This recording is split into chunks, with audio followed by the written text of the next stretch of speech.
Factory outlet మన Mukunda jewellers లో అన్ని జ్యువెలరీపై బిఏ 2 to 12% మాత్రమే. No making charges. విచ్చేయండి ముకుందా జ్యువెలర్స్. మా నూతన బ్రాంచెస్ అతి త్వరలో జూబ్లీహిల్స్ మరియు వైజాగ్ లో ప్రారంభం.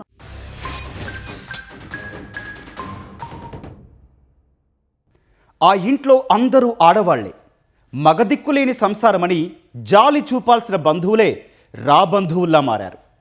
తిడితే పట్టించుకునేవారు, కొడితే అడ్డు చెప్పేవారు లేరని మరింత రెచ్చిపోయారు. రెక్కల కష్టం నమ్ముకొని పిల్లలను పెంచి పెద్ద చేయడమే కాక కొద్దో గొప్పో కూడబెట్టుకున్న ఆస్తిని సైతం బలవంతంగా లాక్కునేందుకు బంధువులు ప్రయత్నిస్తూనే ఉన్నారు. కాదన్నందుకు కక్షగట్టారు. మరి చివరికి ఏం చేశారు? ఒంటరి మహిళలపై ఎలాంటి అఘాయిత్యానికి పాల్పడ్డారు?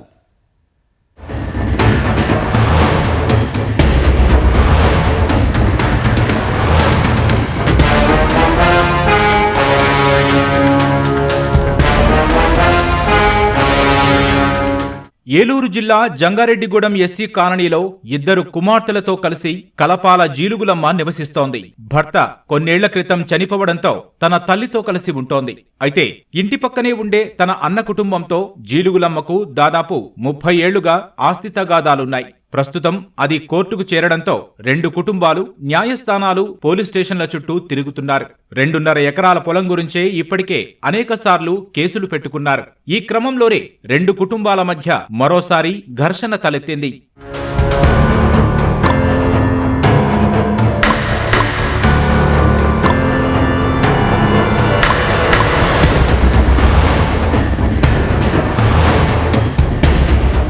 జీలుగులమ్మ ఇంటికి సమీపంలోని దారిలో ముగ్గులో నిమ్మకాయ, ఎండుమిరపకాయలు ఉండటం చూసి ఆమె ఈ పని చేయించిందంటూ వాళ్ల అన్న కుమారులు పోలీసులకు ఫోన్ చేశారు. దీంతో ఇరు కుటుంబాలను స్టేషన్ కు పిలిపించి పోలీసులు నచ్చజెప్పి పంపించేశారు. ఇంటికి వెళ్లిన తర్వాత మరోసారి గొడవ జరగడంతో జీలుగులమ్మ అన్న కుమారుడు వివేక మరో 4గురితో కలిసి వచ్చి గొడ్డలితో దాడి చేశాడు. జీలుగులమ్మతో పాటు ఆమె తల్లి, కుమార్తెలను విచక్షణారహితంగా నరికేశాడు.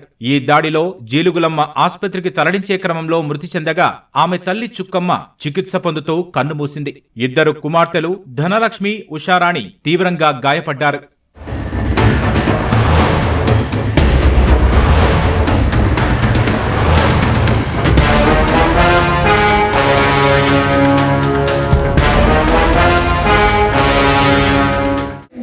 పొలం గురించి వచ్చి కొట్టేస్తుంటే నేను ఏం చేయలేదు, బట్టలు పట్టు కానీ వాడి నెత్తి మీద కొట్టారు. నేను పరిగెత్తుకుని పోలీస్ స్టేషన్కి వచ్చాను. పోలీస్ స్టేషన్ నుంచి ట్రీట్మెంట్ చేయించుకున్నాను. అంతవరకు నాకు తెలుసు. తర్వాత ఏం జరిగింది నాకు తెలియదు. అసలు మీకు వివాదాలు ఏమున్నాయి? అసలు పొలం ఉంది, పొలము కోట్లోనే ఉంది. అది మొక్కలు వేసారని పీకిచ్చాము. ఎకరం 11 సెంట్లు మాకు వచ్చింది. ఆ పొలం గురించి చిన్నప్పటి నుంచి గొడవ.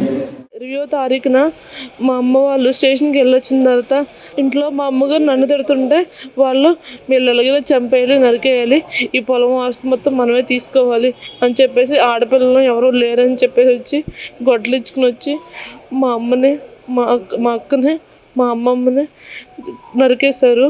మా అమ్మమ్మ చనిపోయారు.